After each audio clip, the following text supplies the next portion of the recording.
Hi guys, we'll get started in a few minutes. If you haven't posted your trend project in Canvas yet for the critique, go ahead and do that. Let's see, under week 7, you'll see trends critique. Post your link on there from the trends project so others can respond to your images.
Michelle, my second guess was going to be Vito. That was my second guess. Hi guys, we'll get started in just 2 minutes.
All right, guys, it's 1 o'clock.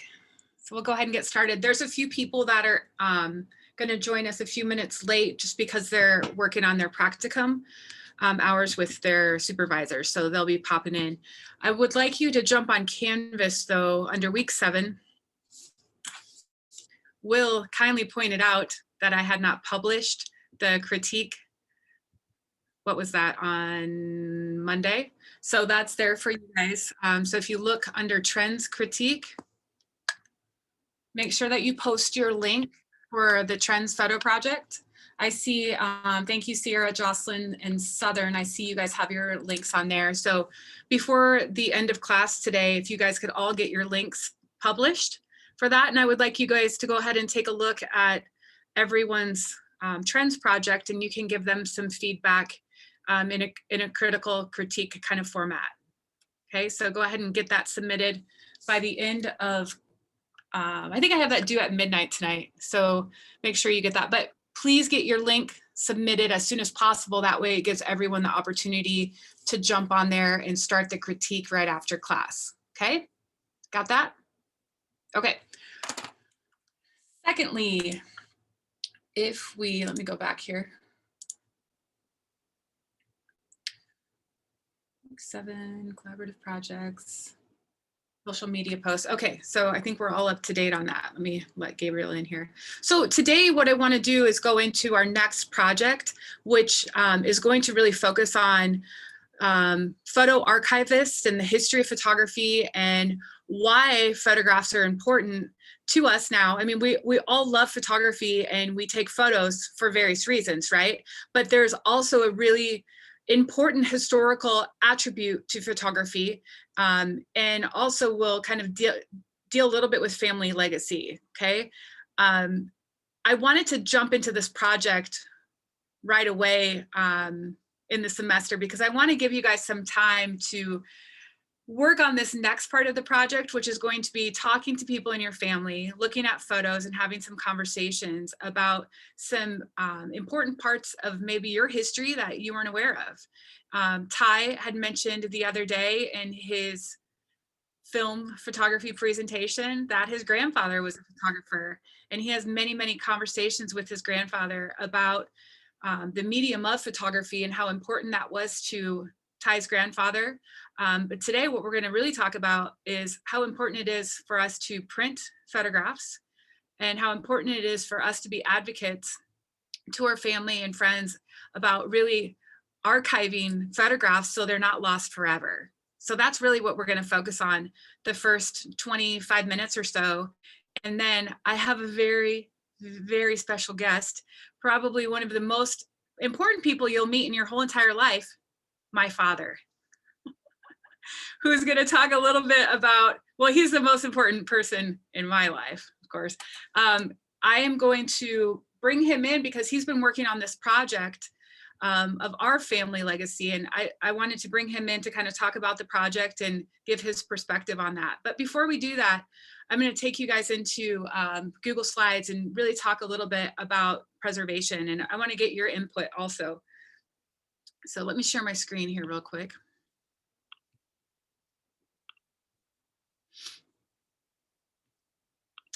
Wrong one.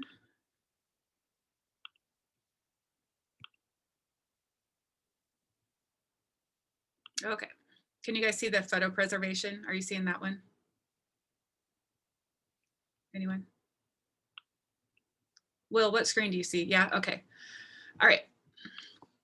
I'm working off my laptop here with very minimal space.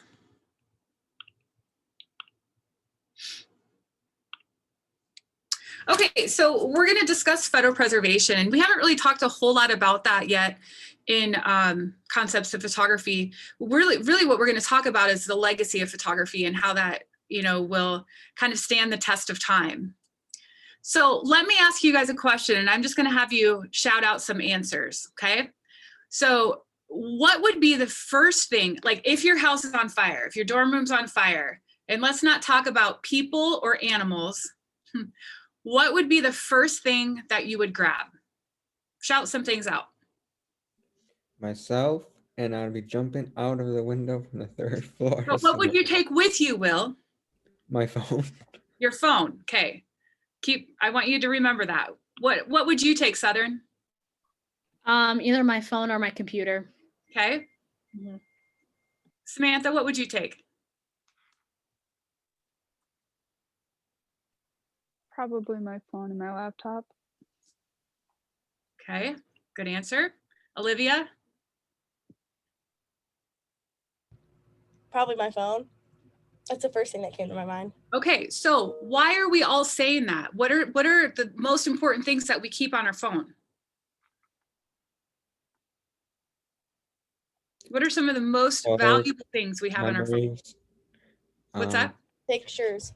Pictures. Yes, right? Now, if you would have asked someone my age or my dad's age, was the first thing you would take out of your home, 20 years ago, and like some of your parents and grandparents would probably say they're photo albums, right? Because those are the things that hold the most memories and hold the most sentimental and emotional value. So the reason why most of you are saying your phone and your laptop is because that is where you keep those memories, right? That's where you keep your photographic evidence. That's where you archive things. So even though technology has changed, we still are very similar in what we would grab when we would leave if the house was on fire, right? So one thing I want you guys to, and we'll have this conversation because it's really interesting, the age group that you guys are all in, you know, many of you don't have thousands of printed photos of yourself, correct? I probably have thousands of printed photos of myself from a child. My parents weren't photographers. I mean, they took lots of photos, but, and you know, almost everyone my age, same situation. There's just thousands of photographs. Now you guys just finished a film project and you understand that film is expensive. You know, it's not like instant. They would have to take that into the drugstore, wait for it and get printed. But they did so because they understood the importance of photographic evidence for the family, right? And you guys understand that as well. And we know that it's important to have these images, but what we don't know is what technology is going to look like next year, in 5 years, in 10 years, in 20 years. How many of you guys have had a family member that you know has like had a digital camera stolen or a computer hard drive failure? Or how many of you guys have parents that have 4 or 5 cell phones in their junk drawer because they can't get rid of them because they know they have photos saved on there? This happens, right? Ty, you're laughing too in Southern. This is true, right?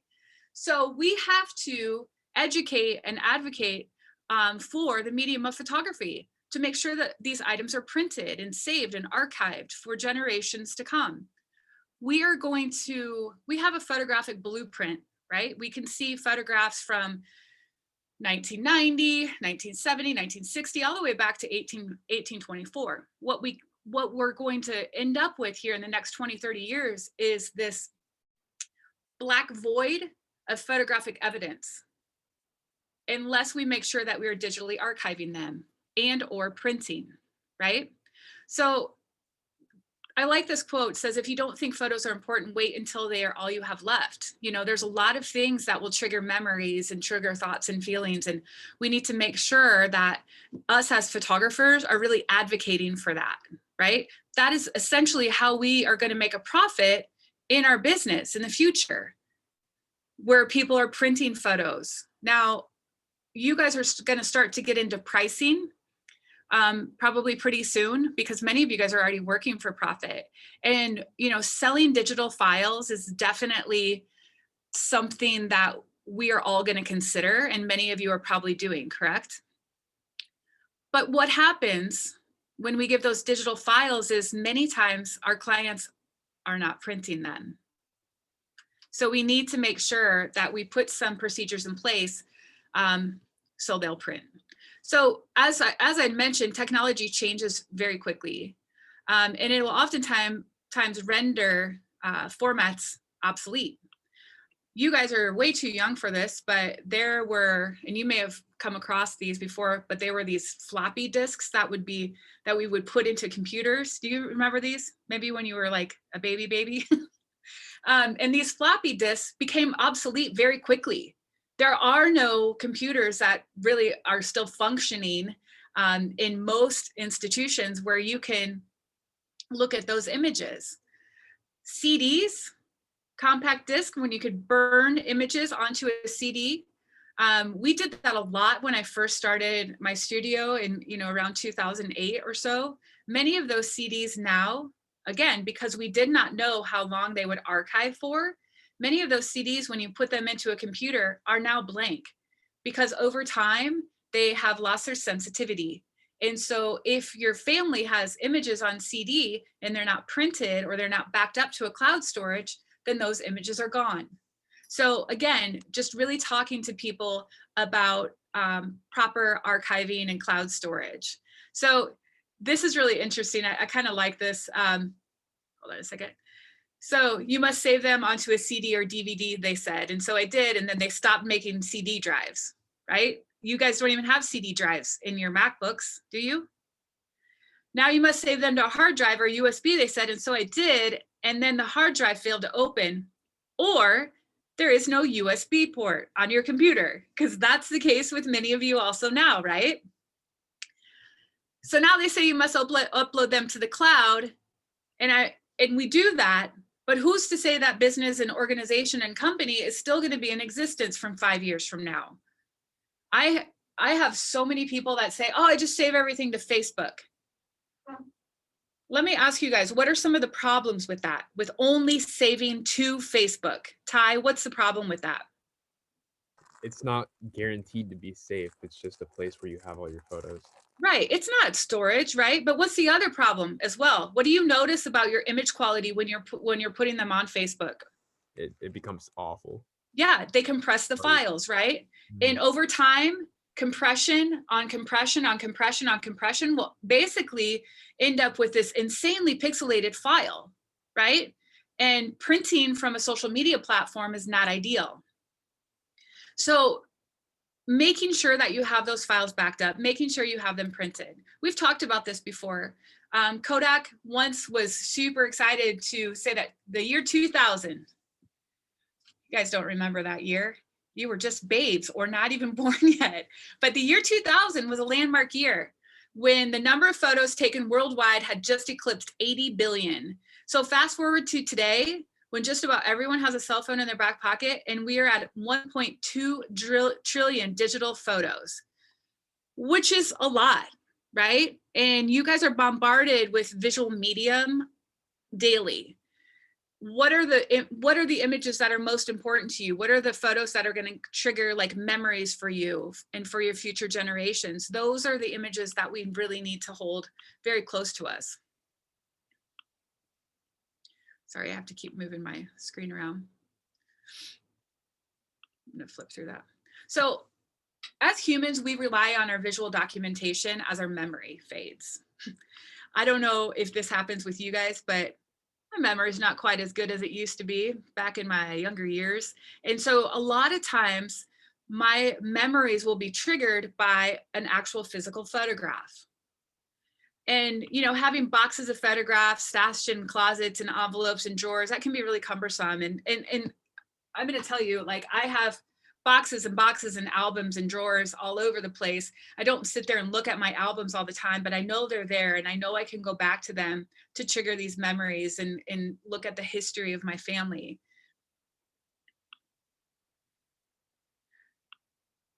None of you are thinking about children quite yet, or maybe you are, I don't know. I'm still not. I'm 46 and I'm still not thinking of children. But if you are not printing photographs for yourself, you're printing them for your children and their children and their children. Because you can't just give your phone to future generations, right? We need to make sure that we are archiving these things for historical attributes. So why are we not printing our photographs? I'm going to open that up. What are some reasons why we as a society right now are not printing? Will, what do you think? Because they can get rusty, or because, you know, like back in the day, photos are old, so they get rust, and if we print them nowadays, they're better, but they'll still get rust, or you bend them, they can get the crease in the photo. Okay, I could see that. I have not seen a rusty photo, but I'll keep my eyes open for that.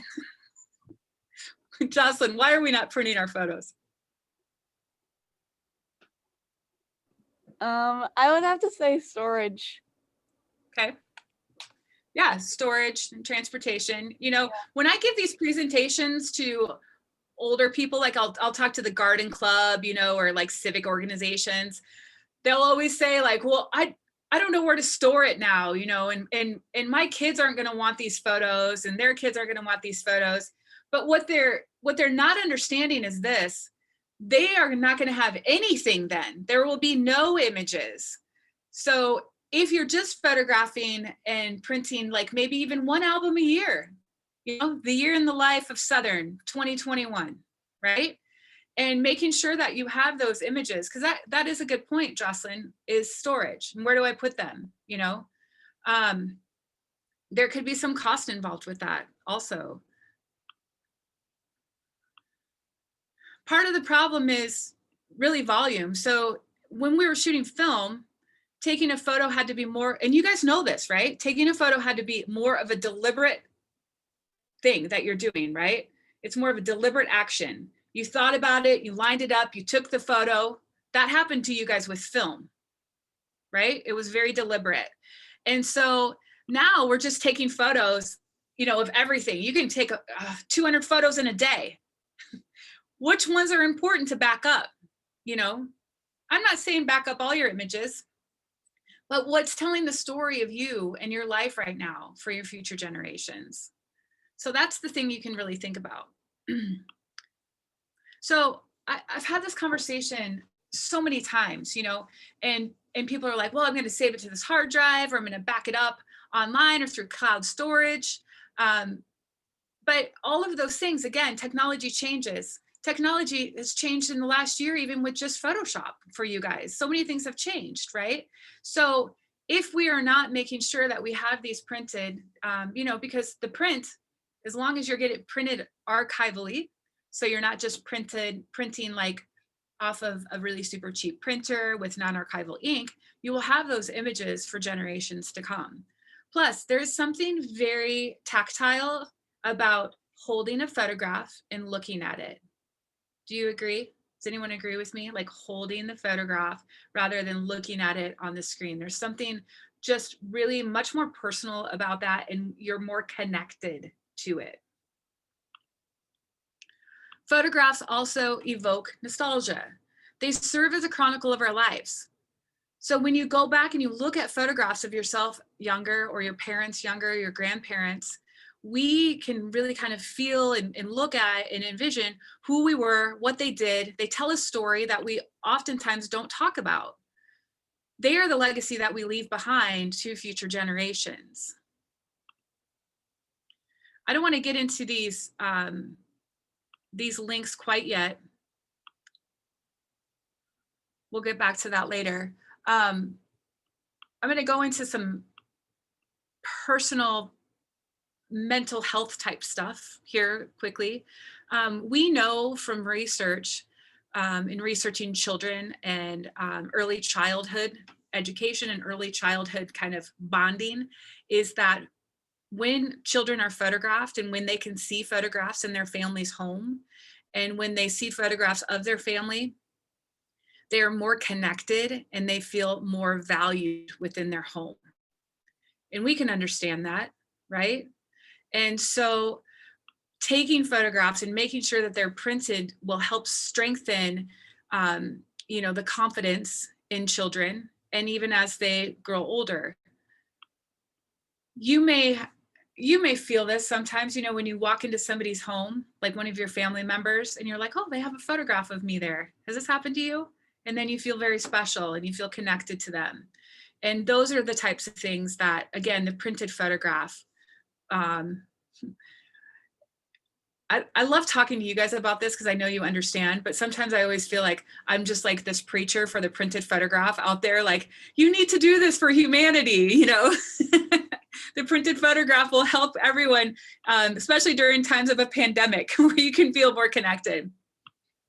So memories are kind of like money, right? Money means nothing unless you need it, right? You got money in your wallet right now, or you don't.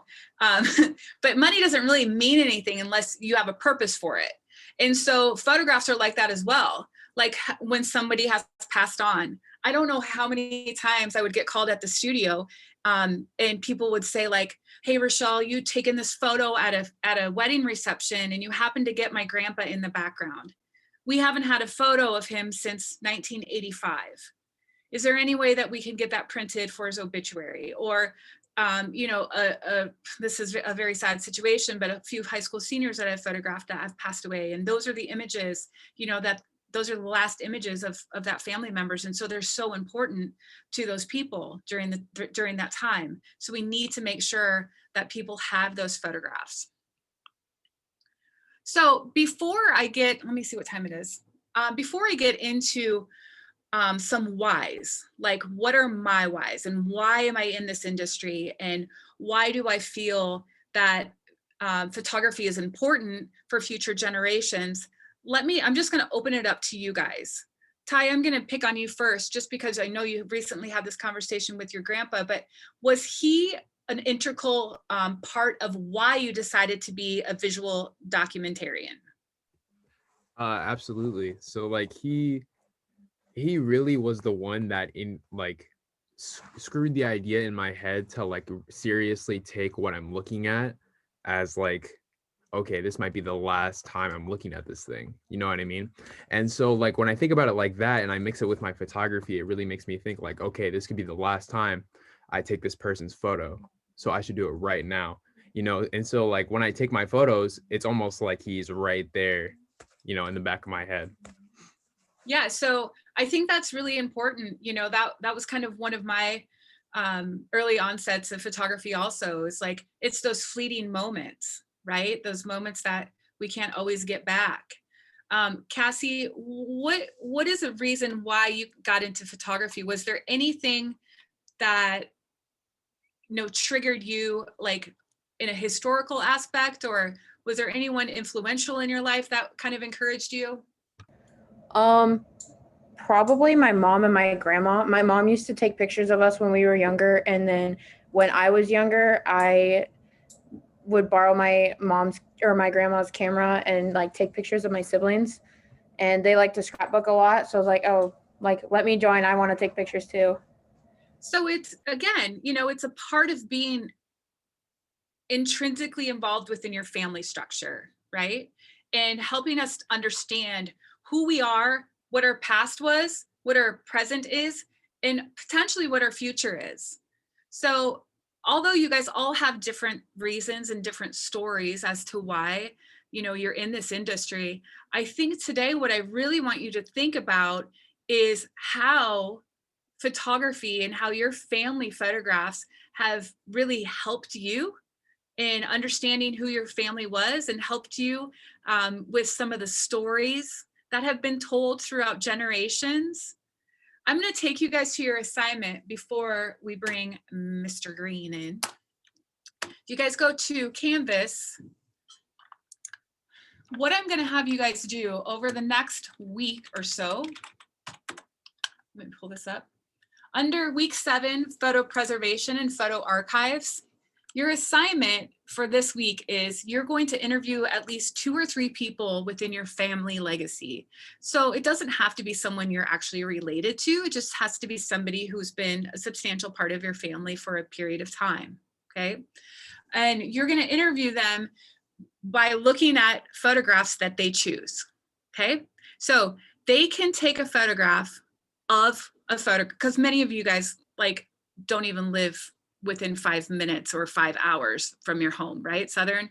So you will ask your grandparents, or your grandparents or great grandparents or parents to find a few photos that are meaningful to them, okay? Pre your birth. So if you were born in 2002, the photo needs to be taken before 2002, okay? I want them to pick a photo that you don't actually have visual memories of the event. You can have memories of the photo, but I don't want you to have visual memories of the event. Okay, you with me still? Okay, yeah, Will, go ahead. I know this is like personal to me, but we had a house fire, so I have like no photos or any memories. So this was like when I was like 7, 8, 9. Okay, so Huh? I've got another thing for you to work on. That's terrible, but we'll talk. Okay, Will. So 2 to 3 people. Okay, so I want you to interview, like Ty, maybe you could interview your grandpa, your mom, you know, your uncle, Jocelyn. You know, you guys are going to interview 2 to 3 people, because I want you to be able to have 2 to 3 conversations with somebody who's important to you and your family, talking about these photographs. And they're going to, you know, tell you about the thoughts and the feelings and the experience. And maybe they'll even talk a little bit about what was happening in their life during that time, or the person who took the photos. You're going to ask them to take a photo of the photo. And for this purpose, we can just do it with the cell phone so you can see the image. Or maybe you guys could do this via Zoom. I'm sure your family would love to see your cute little faces, right? And then ask them to send you an image, and then you guys are going to have a conversation about that photograph.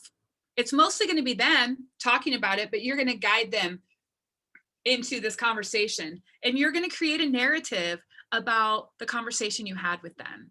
So if you wanted to do it via Zoom, you could record it and send that through this presentation or through this assignment, or you could go ahead and write down the notes from it.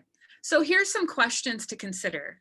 I just put an example of grandparents on here because I'm assuming that's who you guys are gonna call. Kayla just called her, or stopped in to see her grandpa. Was it last week, Southern? When she went to see her grandpa to look for clothes for the film noir project that we're gonna do. And you know, our grandparents love to see us, right? And especially we'll love to hear you guys ask like, hey, I've got this photo project I wanted to talk to you about. So here's some questions that you guys can consider.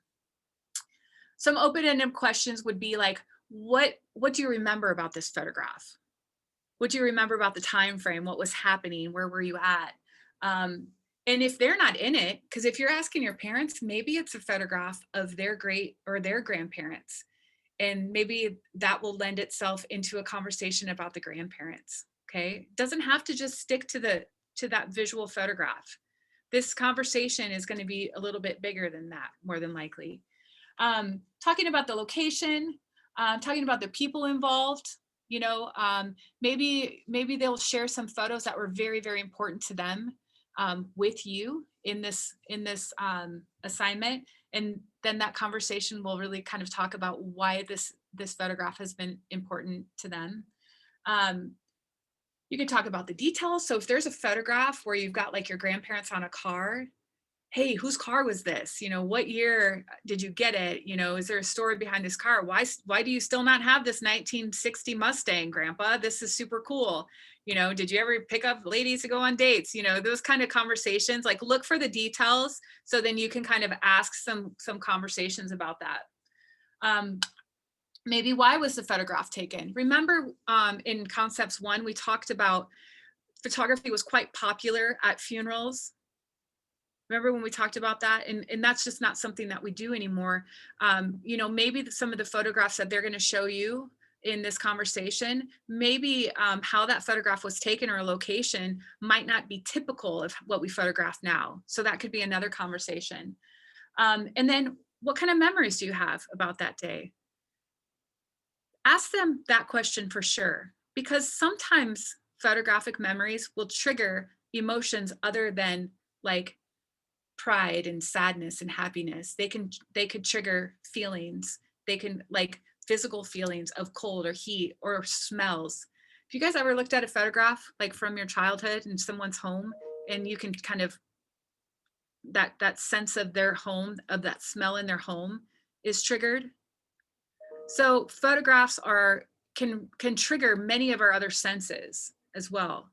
So my hope for this project with you guys is to connect you a little bit more closely to your history. So I understand that you all know the importance of photography, but going back and really having those conversations with your family and thinking about, you know, you having these same conversations with future generations of, you know, Fishers 50 years down the road, you know, like Gabriel Fisher Jr., I don't know, then, you know, how that could be very valuable, okay, to self-worth in the history.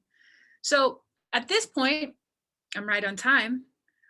I would like to introduce you to my dad, Curt Green, who has spent quite a long amount of time over the last few years researching some family history in photography. And I'm going to actually pull up, he had started a Facebook group just maybe a few months ago.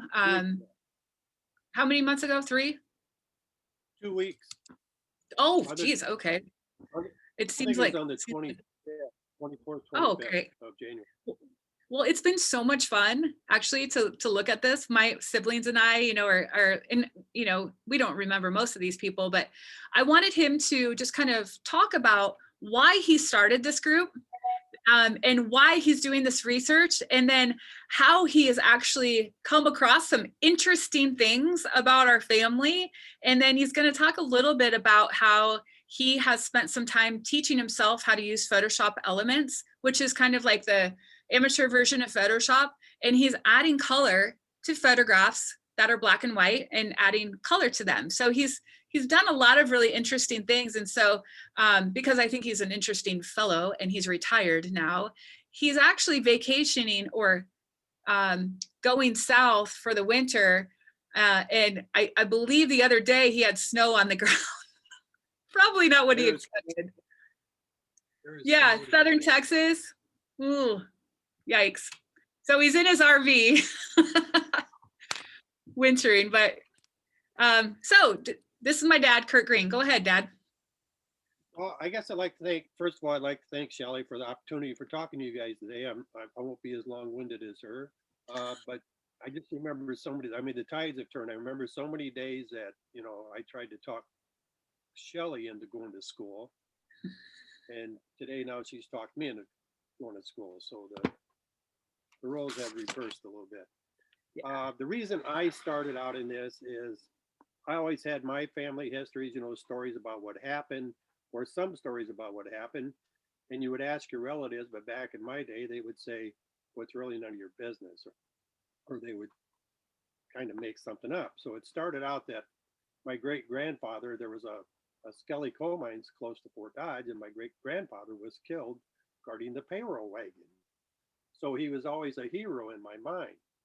Well, then, I don't know if it was Rochelle or her sister or brother, they actually looked it up and come to find out my grandfather was actually run over by a train over in Webster City, and he was drunk and inebriated at the time. So he went from hero to zero like in 2 minutes, but it got me inspired. And it was, well, what else has happened back in the past? So then I find out that at the end of the article, if it wasn't bad enough knowing that your grandfather, wasn't the hero anymore, he was actually drunk and inebriated, at the end of the article, it actually said that my grandfather married his stepsister. Well, this was news to me too.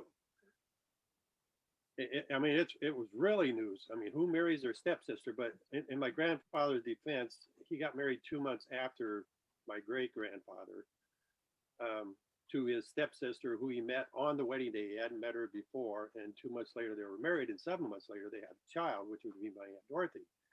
And now that I'm on the part of my Aunt Dorothy actually did have a fire. Her bird had woke her up, and her parakeet woke her up, and the first thing she grabbed was all her photos and ran out the door. So some of the photos I have, and the first one that Rochelle will show you, is you can see a stagecoach up there, or not a stagecoach, a covered wagon. Can you guys see the covered wagon? Do you have that up, Shelley? Yep, they can see it. Okay, the covered wagon, the one on the right was one that was rescued from the fire down at the Varsity building, which was next to the Shiny Top Brewery down in Fort Dodge on Main Street. And that picture was rescued. Well, I took the picture and painstakingly used Photoshop Elements and added a little bit of color. We don't know who's in it yet. I believe it was the guy that my great-grandfather who got killed on the train, by the train. I believe it's him and his first wife, which is my grandpa's mom. And then my great-grandfather married again to this lady named Minnie Lucart. Minnie Lucart is the mother of my grandmother. So therefore my grandfather married his stepsister.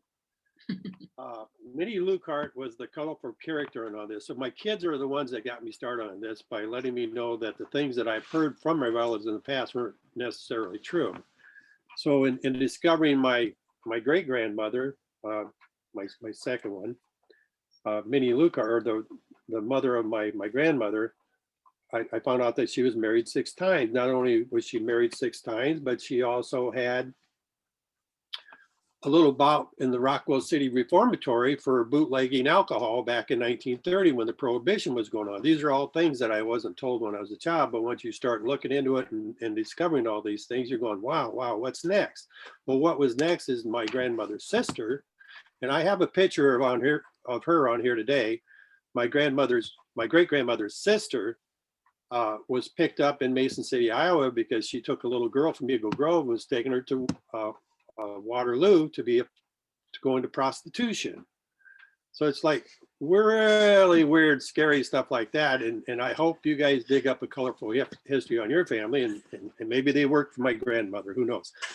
But anyway, back to the actual photos up here. You'll see the photo up here of the covered wagon. And that took a long time to fix and redo. We had another guy fix it first, and I went, when I got Photoshop Elements, I went and did it myself. And it takes a long time to learn, but there's actually tutorials on Photoshop Elements. And Photoshop Elements costs about $80, but you get 2 programs. You can run one on one computer, but you can run one on another, or you can share one program with a friend. It's lifetime. There's no $20 a month or $100 a year that you do for Photoshop. You own it. Then you also get one on videos. I gave the video one to Shelly. I don't know if she's used it or not. If you want to move on to the next photo down, Shelly. Let me see if I can get my computer over here to work. The next photo down is when I talked about my great grandmother Minnie. She had a half brother, and that's the guy on the right. This guy's name is John Young Braden. And also I found a history. John Young Braden wrote a diary in 1899 about his whole year out on the farm. You know, he wasn't a great speller, but you know, he spent most of his time scooping dung and shucking corn by hand and taking the kernels off the actual cob. But it's a whole year of him. But then when I seen the picture, I go, man, that looks just like my son Kyle. The one on the left is Shelly's brother, and this is Kyle Green on the left, and it's John Young Braden on the right. So I just sent the picture to the girls, Shelly and her sister, and Kyle, and who does this look like? Well, it looks just like Kyle. I mean, it could be a coincidence, or it could be just in the bloodline. I mean, I have a great grandmother, Jane Cox, and that was his mother. So it could just come back in generation to generation, but you wouldn't know that, you know, unless you have a photo to find these. I'm kind of like Will. Now Will said rust on a photograph. Actually, I have a couple rusty photographs, Will, so I'm on your side. And not only that, back in my day, we had photographs on tin plate, which rusted too. So, and then like, well, I'm just saying that I'm on Will's team, but also on Will's team, I don't have any pictures of me when I was a kid. My mom didn't have a camera. We didn't own one. We didn't have a car. We didn't have a camera. We were poor. I won't go into my poor stories, but the only pictures I have of me when I was a kid was a relative took them, and then squeezing them out of your relatives is a tough thing. You have to use like kid gloves to try and get a picture out of a relative, and it's really hard. And that brings me to why I created the Facebook page. I did get some pictures from a cousin, and she says, I'll give you all these pictures, but I want you to share them with everyone else. And I couldn't figure out how I could share them with everybody else without costing a whole bunch of money making prints. And my lovely wife, Ellen, came up with the idea, make a Facebook page. Well, I don't do Facebook. I actually call it To Facebook, but I go, you know, that might work. And I got on there, and she helped me with all the Facebook stuff because I'm not smart enough to do it. And we have this page. You'll be able to look at the page a little bit later. So what Shelly has up on, she's moving me along right now, I can see. So what she has up along the screen now are pictures taken by a gentleman by the name of Minor Acton, who married my great aunt. No, my great aunt, Fanny Acton. And Fanny Acton is in one of the pictures. It's kind of sideways. And Minor took a picture of her in a picture. And these pictures were taken anywhere from 1907 to 1912. I've taken some of these. Yes, ma'am. Let me interject. What do you guys think how do you think these were printed? What are they? Cyanotype. Yeah, nice. Yeah, they're cyanotypes. So when he was explaining these to me, I was like, oh my gosh, Dad, these are cyanotypes. So continue, carry on. So anyway, you can take one of these in Photoshop Elements, and you can turn it into black and white, and then fiddle around with color and get it colorized. I actually did the bottom one on the left, I believe.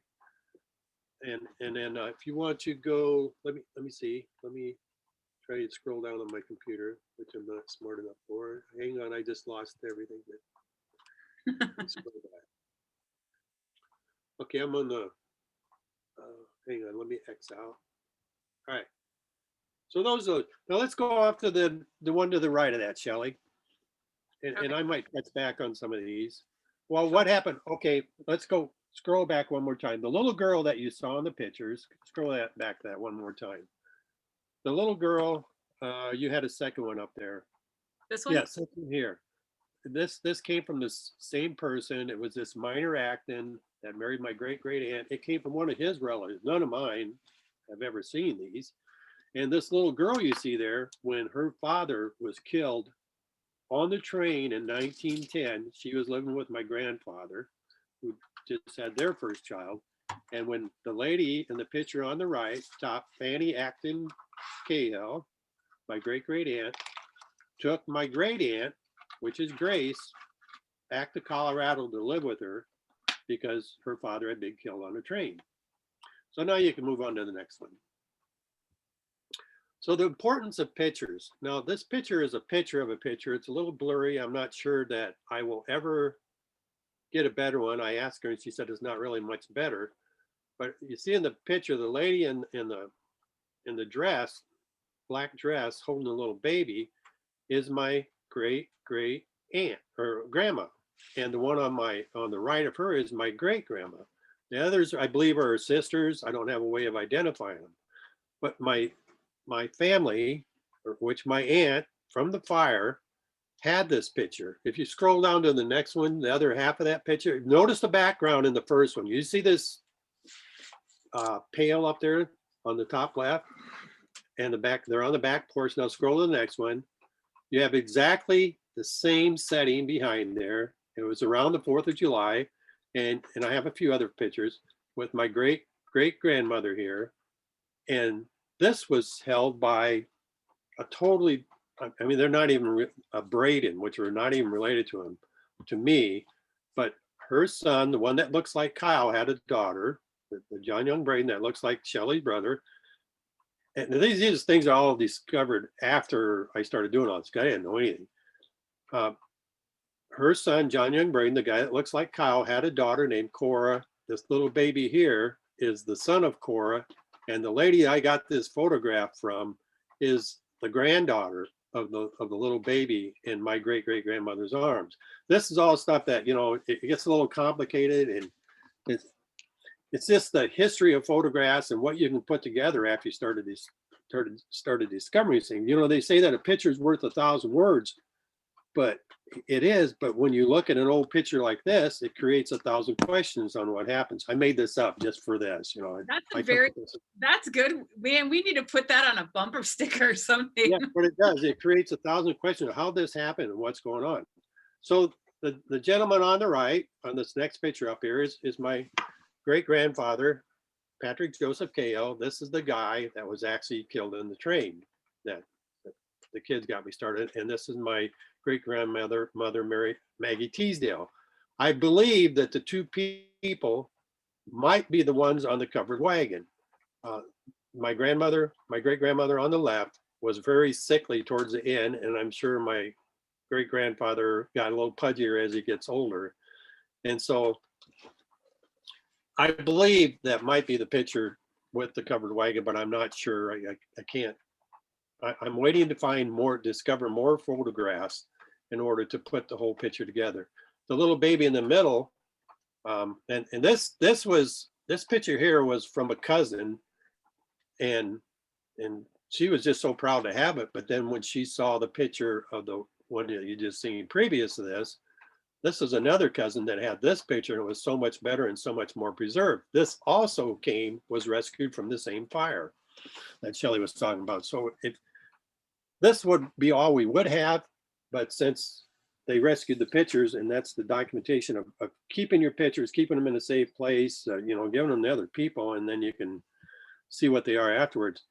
But the guy in the middle is my great uncle John. Now, he was the firstborn child in 1892. So this picture is from around 1893. I can't remember what month he was born in, but this is a picture from 1893, of which I believe, I don't know if I put it up there or not. I actually fixed the other picture and colorized it, but I don't think I have it on here, but I might at the end. Let me scroll down a bit. Oh, I forgot to mention, I really hope all you are paying attention, because at the end of this, there will be a pop quiz, and the pop quiz is worth 50% of your semester grade. So I sure hope you're paying attention. Okay, well, that's news to me. Yeah. So, all right. So I'm going through some old stuff that my sister had, and I run across this negative. Does anyone, let's do a little slight, you'll get an A if you get this right. Does anyone know what that negative is? It's the picture that you just looked at, the last couple pictures. It's the negative of this. And I actually found the negative in a picture from my aunt from Colorado. So I got lucky there. So I can get a good print off of this. My problem with a lot of my pictures that you're looking at now are a picture of a picture. And like Shelley was talking about, anytime that you take a picture of a picture, and if it's digital, it will degrade. I have some pictures that are degraded here real quickly. And so let's go down to the next slide. This is a picture of my grandfather in the center, William Cahill. And the guy on the right is the little baby you just saw in the picture. That's my great Uncle John. So he was a little baby in between my great grandmother, great grandfather. The two girls in the picture, I don't have a clue who they are. None of my relatives, and I've been in contact with all of them, they don't have a clue who the girls are or any of the children. The picture was taken around 1957. The reason I know is because my grandfather retired in 1956. And if you can see the chain out of his, as you're looking at his left-hand pocket, that's really his right, you can see a chain hanging below his belt. And that's his retirement watch from USG in Fort Dodge. So I know the picture is somewhere 1957 to 61, and that's where my grandfather died. But you come across pictures and you're going, who are these people? Now I'm at another man. I've sent this picture out to every relative I know. The one on the left, I believe, is a cousin of mine. But I sent it to her sister. Her sister is 85, and her sister says she doesn't recognize her. But I mean, a lot of times she'll just call me Kyle. She'll call me up and say, Kyle, how are you doing? I don't know. She got me mixed up with my son, but so maybe she's mistaken. So I've sent that out to her relatives. This picture here was in a, you can go to that one, Shelley. This picture here, I had no clue who it was, none at all. And it was in a box of cards from the exact same fire. My cousin Deanne had this. You can scroll down to the next one. And you can see, taking a picture of a picture, how messed up these pictures are. Well, this came from the same girl that I got this John Young Braden's great granddaughter or whatever. This came from her. She had no clue who these people are. The bottom right is the same one that you just looked at that came from the fire. That's the same picture. And she didn't know who they were. And neither did I at the time. And the top left, I did know who they were. That's my great Aunt Dorothy, or my Aunt Dorothy, not my great Aunt Dorothy, and my Uncle Bill. And in my family, I didn't bring the picture, but you see the window up above them? She's got a picture with the window up above. On the pictures that are run around in my family, that window is cut off. It's like cropped down and you can't see the window. But she didn't have any clue who that was. These are actually hanging on her wall in a photo album. And she had several other pictures that matched up to mine. And finally, I found out that my grandmother would get the pictures taken and she'd send it out to all the relatives. And that's how these other people got the same thing. And I was lucky enough that family had preserved pictures on paper, because digitally they wouldn't have worked. But you can see how degraded these pictures are. It's horrible. After you take a picture of a picture, then put it up on your Photoshop or put it in your Facebook or whatever, and it just gets worse and worse. What I really need to do is scan my pictures and start from scratch. All right, you can go to that photo, Shelley. So then I get into an album which belonged to my Uncle Bob. My Uncle Bob actually told me who this is. The lady on the right, and I didn't know them when they were that young, is my grand. Actually, she died when my mom was 8 years old. The lady on the right is my grandmother. The lady on the left is my great-grandmother, the one that, you know, went to jail for bootlegging alcohol. And this is right around, I believe, you know, since they're all fancy dressed up, I believe this was probably at the wedding in 1907. So I started piddling with Photoshop elements to color that. I go, well, that's probably a little bright for the day. And so I went to the next photo, I believe, and I kind of tamed it down a little bit. I think the dress is probably a little too, but I took all the garbage out of the background and kind of cleaned it up a little bit. And probably the dress shouldn't be, and tried to keep it a little mellow, you know, because I don't think it was too wild. I have a better picture of being mellow in another picture coming up. Let's go down to the next picture, shall we? All right. The same little baby you saw between my great-grandmother and great-grandfather is the guy on the left. That's my great-uncle John. And then he was in the photo with the unknown girls. Now, my great-uncle John, I believe that's my grandfather. The problem with me not being able to say that's my grandfather, I didn't see him at that age. I have one when he was 3 years old, and I have one when he's 35 and doesn't have any hair, you know, kind of like me. And then the nose starts getting bigger with age in our family. But I believe that's my grandfather. I don't have any clue. Whatever he's hanging around, there's something going through his tie. And my wife Ellen pointed out to me, that's a piece of string, and a piece of string actually goes up to the left-hand side of the tie, comes around, and then it comes back down again. What that piece of string is, I don't know. She just discovered that either this morning or last night, so it's kind of a mystery. On my Uncle John's right arm, I do know the year of this picture. On my Uncle John's right arm, it's like a garter belt. I guess it was the style. The year of this picture was 1912. It was 1912 because the little girl I showed you before who was sent out to Colorado, that is their sister. And these two here, their father was also the one that was killed by the train. That's their sister. So this was sent by my grandma to the little girl in 1912 and said that John on the left had moved to Waterloo, Iowa. It didn't mention who is on the right. I don't know who else it would be if it wasn't my grandpa. It's similar to it, but I can't prove it. And I think I have a picture down below, maybe. Let's go to the next one. Nope, go to, that's me. All right, this is one I colored, and I colored it subtly. I took the little crease out of it, and it was going through through his eyeball, and you can't, if you get a picture of a picture, you notice on the right there's a glare. Well, I can actually get the real picture, and that glare won't be there. I just don't have it yet. And so I just give it a subtle look to give it a little better. I didn't go in and color the ties and things like that. I just haven't done it yet because I'm waiting to get the good picture before you waste a lot of time. It takes a lot of time to Photoshop stuff.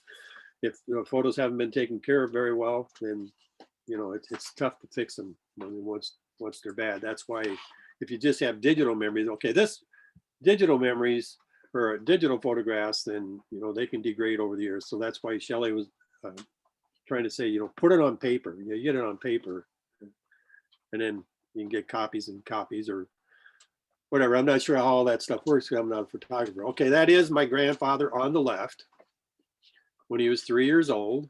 I have a picture with a brother and then my great uncle John in there. And this is from 1898, the one on the left, and then the one on the right, who I believe is my grandfather, that's from 1912. So I just put a comparison in there. And just piddling with Photoshop, if you go down to the next photo, Shelley, this is actually the same photo we had, and I put my grandfather at 3 years old into the face just to be messing around and just for, and there's a tutorial. There's tutorials where you can do that. You can take somebody's face and stick it on someone else, and Elements is really good for the beginner. All right, this picture here is also the little baby that was with my great-grand. This is my great Uncle John. I have more pictures of my great Uncle John than I do my own grandpa, and they were brothers because I have a cousin in Omaha who had a lot of pictures also. But this was the one, this was also rescued from a fire, the fire. It's my great Uncle John on the left, and I have no clue who the other two are. I think the one on the right might be my grandmother, but why is she in a picture with my great Uncle John? And then a little girl in the center is the daughter, I believe, of John Young Braden, the guy that looks like Shelley's brother. Okay, let's go to the next one. Now I took this picture. I thought it was a great picture. So I took the picture and I photoshopped it. You know, it's not great, but this is one of my first attempts. So it's fun. I mean, you spend hours doing this when you guys don't have hours because you have a slave driver teacher that probably makes you work all the time. You don't have time to fiddle with this stuff, but it's a really fun program to work with. Let's go to the next one. I have more. Sorry, Dad. Ty, it kind of reminds me of your trends project though, when the additive color on here. You guys, when you look at Ty's trends project, you should pay attention to that because it's desaturation of color and then additive color. I think it kind of resembles that, don't you sort of think? Yeah. Okay. All right, this is a picture I just received, and I was lucky that a cousin out in Oregon had this picture, but she didn't know who they were. I happen to know who they are because the guy on the left is Nathan Brown. The gal in the middle is my great grandmother, and she's married 6 times. So I'll just say Minnie Hoffman Cahill. This is the bootlegger from 1930, and she has next to her on the right the lady that rescued the pictures from the fire, Dorothy Cahill.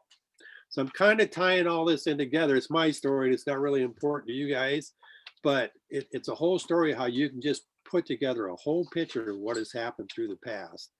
And if we go to the next picture, this one, I actually knew who the people were. It's a whole different setting, same farm. If you look at the same porch, they're wearing the same clothes. Somehow or another, the bush is missing in front of the people. I don't know what happened to the bush, but it looks like that was maybe the only set of clothes they owned. I don't know.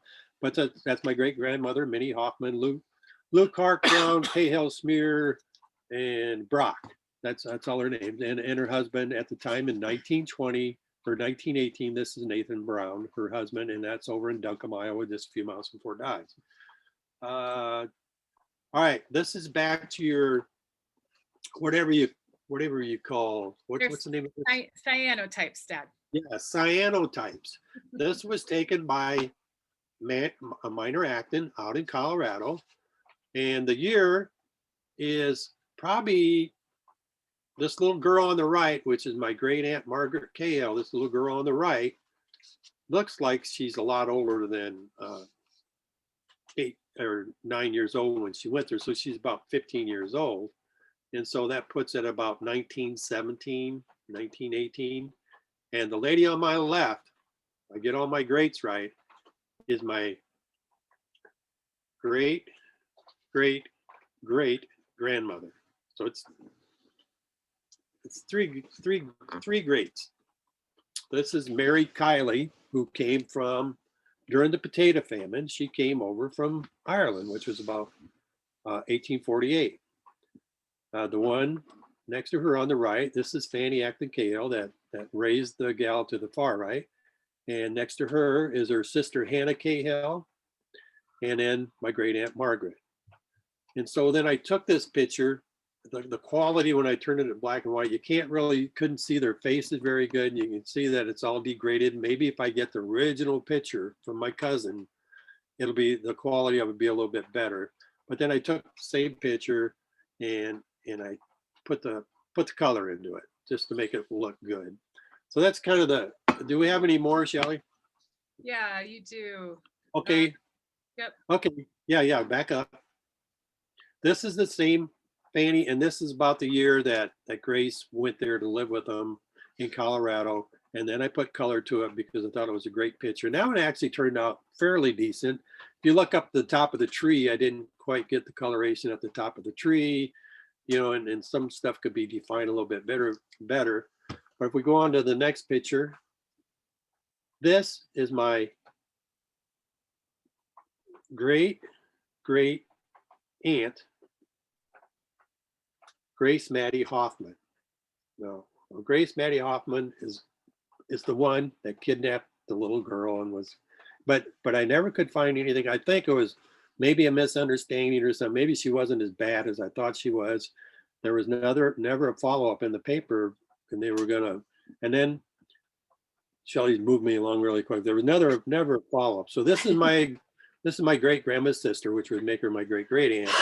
And it colorized really well. I mean, I thought that was really good. I got lucky there. So let's go on to the next one. All right, this is a picture of a drawing.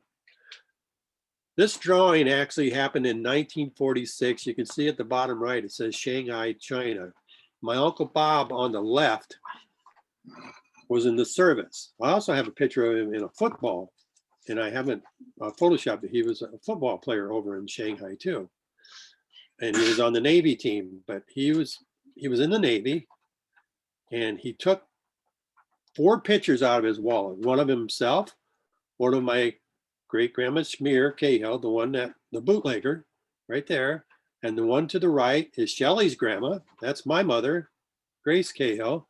And that's my grandfather, William Cahill.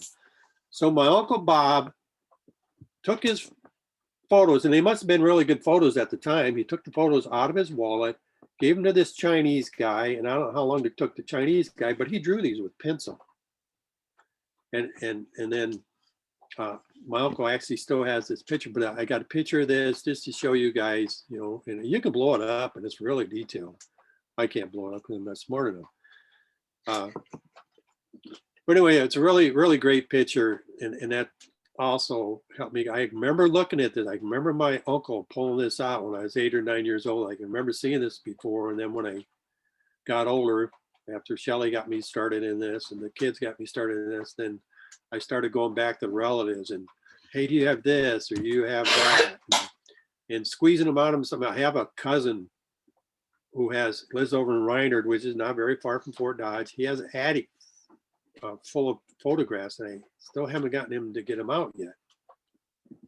I got another cousin that started Ancestry.com. I found a lot of this information, quite a few photographs from Ancestry.com, of which you go to the family tree, you find the family tree, then you go to the family, and then you can go on the family's media and you can scroll through the media. Some of these people have 7, 8, 900,000, 2,000 pictures, and some only have 2 and some have 20. They're just, then you go to the pictures and see if you see anybody you recognize. And that's, let's go into the next one. Shelley, is there more or is that the last one? I think that's it, Dad. That's it? So I'll go back to I wrote little notes. I think Shelley asked me some questions. How much time do I have? You have 12 minutes. 12 minutes. All right, let me go back to Shelley's email or text. Okay, why did you begin the Facebook group? And the reason for that is I promised a cousin I would get the pictures out to everybody else, and she gave me 100, 200 pictures. And that's the only way, and my wife came up with the idea how to get it to them. And I touched on it. And her next question is, how do you read the photograph for evidence of the time frame and or subjects? Well, first of all, you find the person in here, you look them up on Ancestry. If you know who they are, you find out when they were born. And then if there's somebody else in there, and you look at the clothing they're wearing, you look at the styles, the automobiles, if there's an automobile, there's just all different kinds of things. You feel like a detective, but I mean, you look at the backgrounds in the pictures, you feel like a detective, and then the search is on, and then you got to know this and you have to know that. And this all has to deal with just from looking at a photograph. That's why I said that it creates 1,000 questions.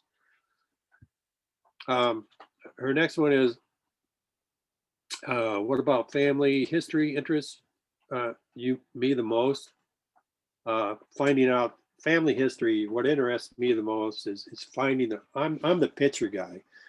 If I have a cousin and it's on this Facebook group, she's actually done the genealogy. She actually has, Shelley, if you want to go to the, actually it's in albums. Okay. If you go to, just put on albums and then you can scroll down and you can see the genealogy of each person. Not in this album. If you go out of this album, there's more albums. Are you looking for the album, Shelley? Yeah. Go to Medium, then go to albums. Okay. This one here will be in the top left, but there's other albums down below.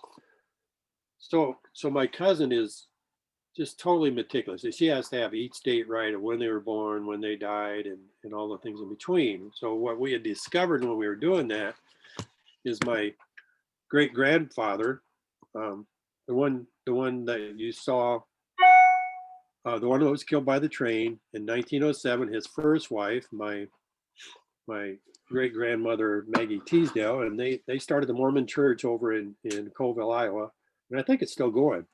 Her family started the church. They had a child born, and in 1907, right after she died, they baptized the baby, and then they took it to Dubuque to an orphanage over there. And I found papers on Ancestry that actually they said it was a boy that they took there. His name was Bert. And I do have a photo of my great aunt Grace, the one that got sent to Colorado, with Bert in a picture. But they had it down as Maggie. They had it down as a baby that went to the orphanage. And then they had the birth date. They changed the birth date, and somebody crossed out male and put female. What they did accidentally over in the orphanage is they put my great grandmother's name instead of the baby's name, and the baby actually was a boy, and the baby died, and then they brought the baby back to Fort Dodge to bury. So that was something that we discovered, that we thought they were twins, since Maggie was at and I got a hold of orphanage. It's tough squeezing information out of them, but if you do work it the right way and you're charming, you can get some information out of them. So are you on album, Shelley? Or are you just on media? I'm on albums. You are, okay, you are on albums. Okay, scroll all the way down. Okay. That's a picture of my mother there. Shelley's grandma. All right, if you look at the pictures on the right, scroll down. And keep going. All right, stop there. All right, these right there. What you see, if you clicked on it, says Patrick Joseph and Margaret Teasdale. It tells probably who their parents are and who their children are and all that. I don't know if you can read it very good from there. But this is what my cousin has done. And she's done this on all of her relatives and relatives on her side. Apparently she doesn't have anything better to do.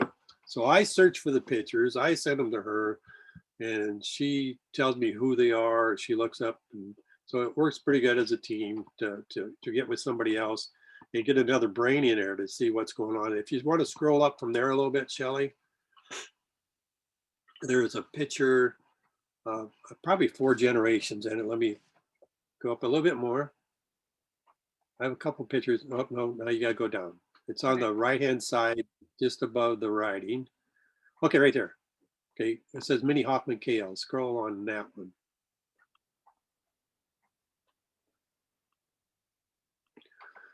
Okay, the picture on the left is my great grandmother, Jane Cox. The top right is the bootlegger again, and she looks. It's easy to identify her. That's Minnie Hoffman, and that's Jane's daughter. And the one on the left is my grandmother, Edith Lukehart. Now, actually, Edith Lukehart looks older than her mother on the right. So my grandmother was, my great grandmother was very pretty. And so is my grandmother. She's just got a weird haircut there. So the little girl on the left, I have the little girl on the left, I believe is Dorothy Steele, that John Young Braden's other daughter. And she's like photobombed in about 5 old pictures and nobody knows who she is. And then that's Jane Cox. And the little baby is my Uncle Bill. And the little girl is the lady that saved all the pictures from the fire. And the fire was next to the shiny top on the corner. There was a Varsity Theater. So she actually saved this picture. Well, I found the same picture from the girl that I told you about before, had Cook written across the front of that picture, because we didn't know who that little girl was. Well, Cook was the nickname of Dorothy Steele, so we're pretty sure that's who it is. And I've colorized this photo. The top middle one is also, you can tell by the hairdo, that's my great grandmother. And then her sister, the one I colorized before, I'm pretty sure that's the sister. The Grace Maddie Hoffman, that's her sister, the one that in theory kidnapped the little girl, and the one on the left is her other sister. Let's scroll out again, Shelley, and I'll see what else is there. Well, I have to interject though, because you guys, if you look at just the face of this person here, and you look at my dad's face on Zoom, I mean, seriously, right? Let me take my glasses. Yeah. Am I right? I got a womanly looking face. Okay. I You was want me to hoping go back, you'd Dad? be on my team. Well, like it. All right, the lady in the center you see is also my great grandmother. I've been finding pictures of her all over, and I got a new one. I didn't put it up there, but a new one is just before she died. She's on a porch, and it's a perfect picture to colorize too. It's just in great shape, and there's a little cat there. And I had another one from another cousin, or my cousin, whose grandmother saved all these pictures.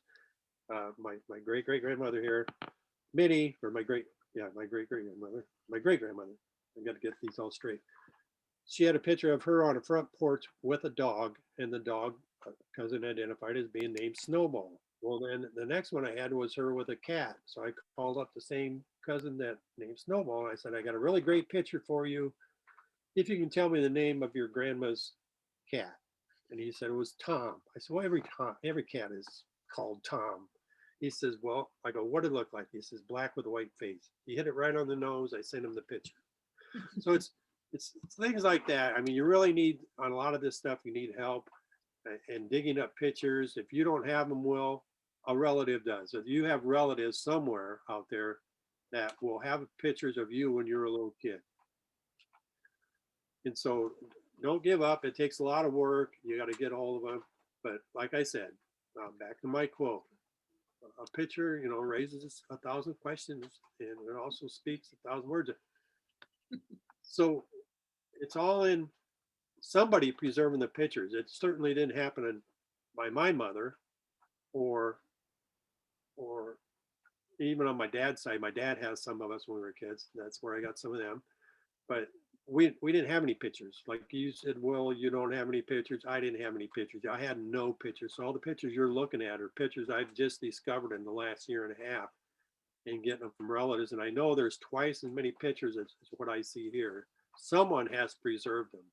And that's what's important about the future of your children, your children's children, being able to tell a story and document it. Shelley's sister, my favorite daughter, Abby. Shelley happens to be my favorite daughter, Shelley, but then I have a favorite daughter, Abby, because the names are different. Got me a program. I haven't looked at it. I started to look at it and then it booted me out because I'm not smart enough to run it. But it asked me a question each week, and each week I need to document whatever that question is, so they will have memories to pass off. I'd have to look it up. It would take more time. I'm running out of time.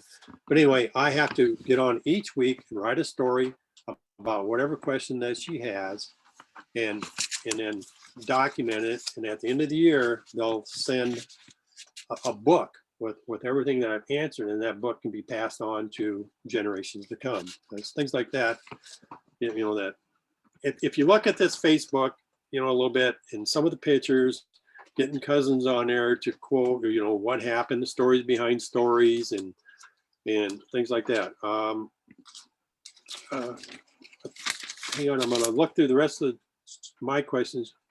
I think I've covered almost everything.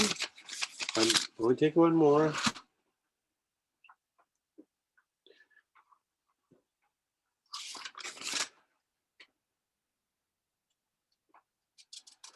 I mean, I guess my greatest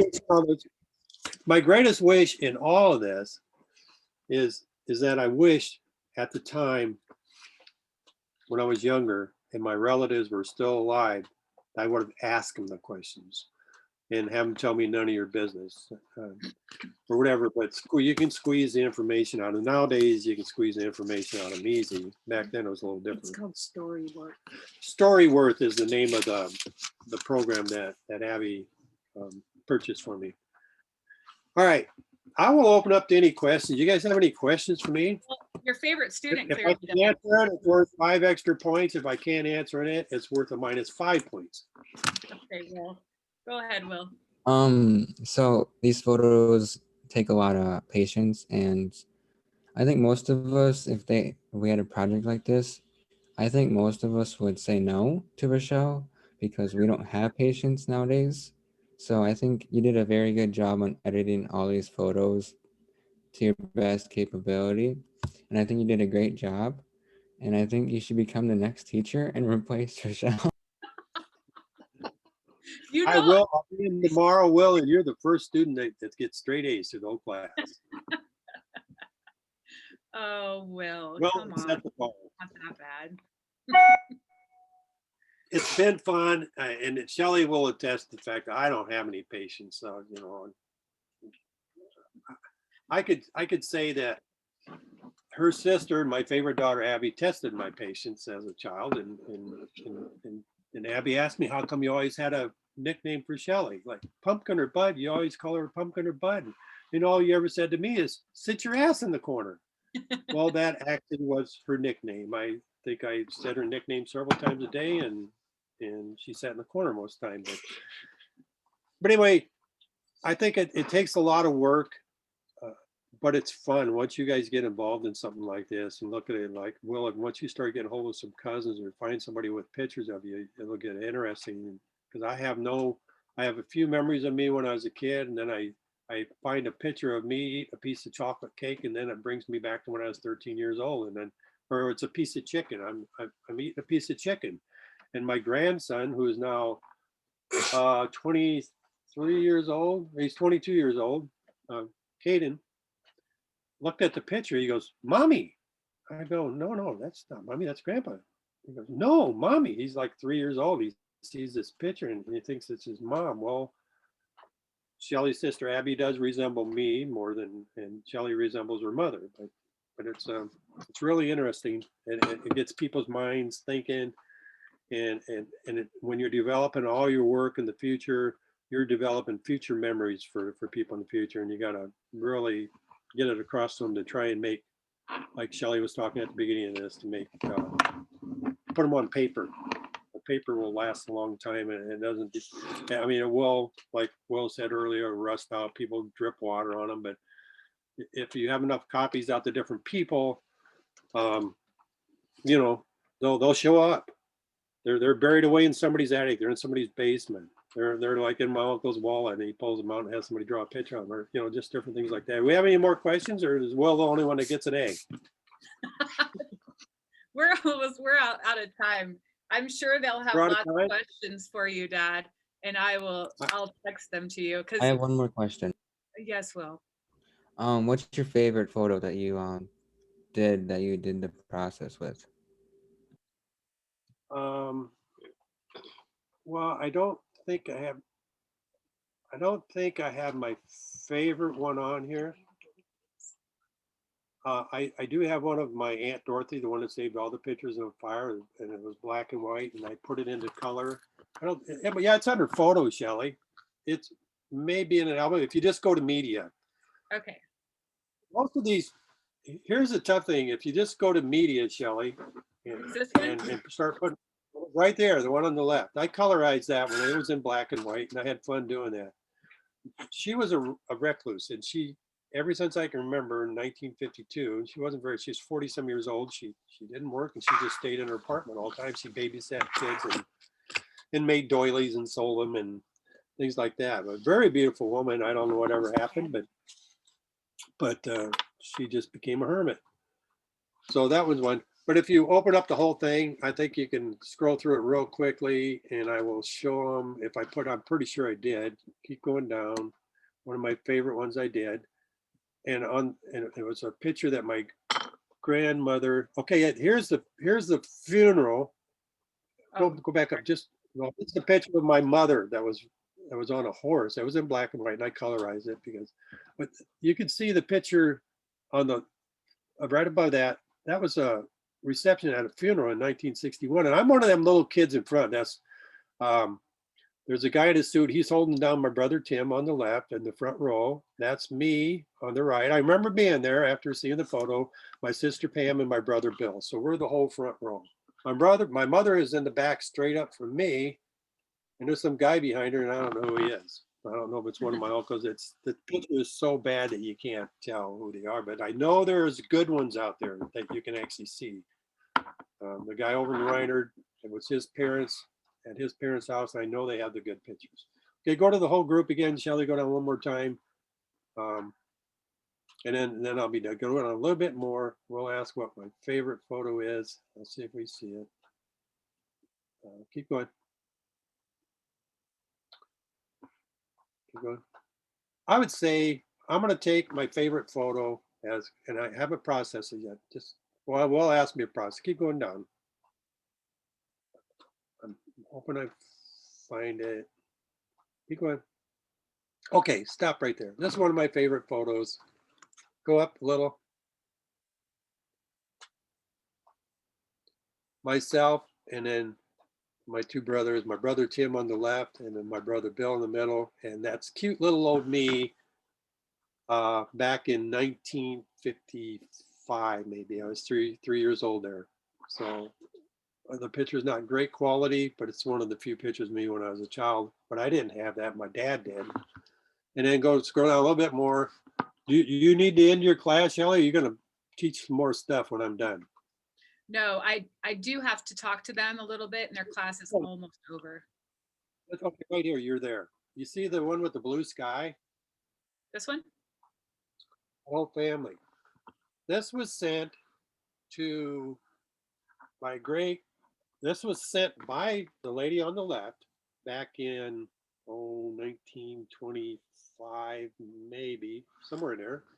And it was sent to a lady, and on the back, it had my grandmother's name on it, and she was sent it to this Mary Cahill, who ended up being all my aunts and uncles are in that picture. There was my Uncle Jack, then the Navy guy, which was my Uncle Bob, hadn't been born yet, and my mother hadn't been born yet, but that's all my aunts and uncles right there. The baby in their arms died. That's in my grandmother's arms, and the baby in her stomach also died, but I can't find out who that baby is because my uncle, who's the next youngest, won't be born for 2 more years. So she has another baby that passed away. So that's another mystery. But I colorized this. It's poor quality, but it was fun taking each individual outfit, putting the color on it, and knowing that it's your family and things like that. So that's it. That's all I have for you. Thanks you, for the opportunity Dad. for speaking. Yeah. Thank you so much. Yeah. What about the pop quiz? The pop quiz is who gets the A in the class? If you can answer that. Okay. If you can answer okay, that, I'll have them send in the answers. All right, thanks, Dad. I think one more thing, and then I'll be done. I think Shelley's going to have me come on some other day and give you a demonstration on how Photoshop Element works, and maybe either that or she's just tired of it. Yeah, colorizing. I think it would be kind of cool to see that process. I got to get used to using it again. So anyway, thanks for having me. Hope you learned something. If not, it's Shelley's fault because she's the one that got me on here. Thanks, Dad. Thank you. Okay, so you guys, on week 7, did you see what your expectations are, right? Did everyone get their trends photo projects submitted for the critique? Okay, go ahead and take a look at those and just respond to your classmates' work.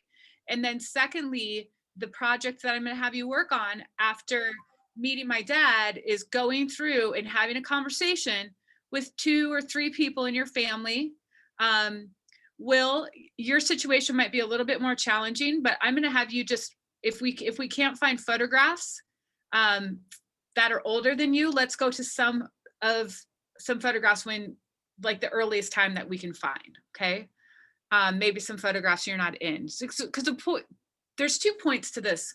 One is to have these conversations with people in your legacy, so you can again connect. Because part of us being humans is connecting to our past, right?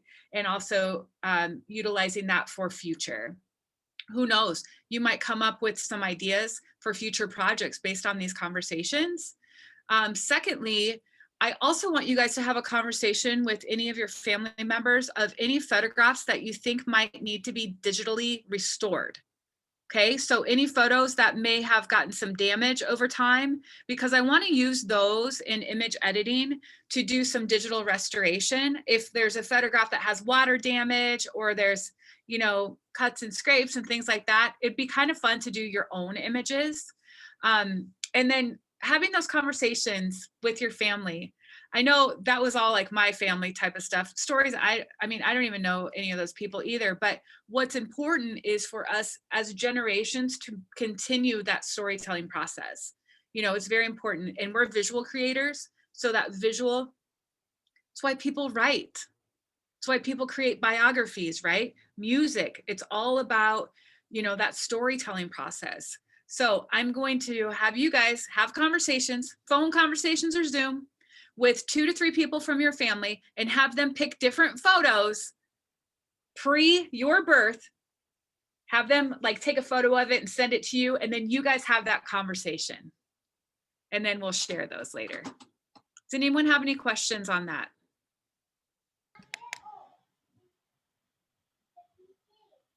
I'm so glad you got to meet my dad. He's an interesting character. So I will have you guys, as that assignment, when do I have that due? Is it the 28th?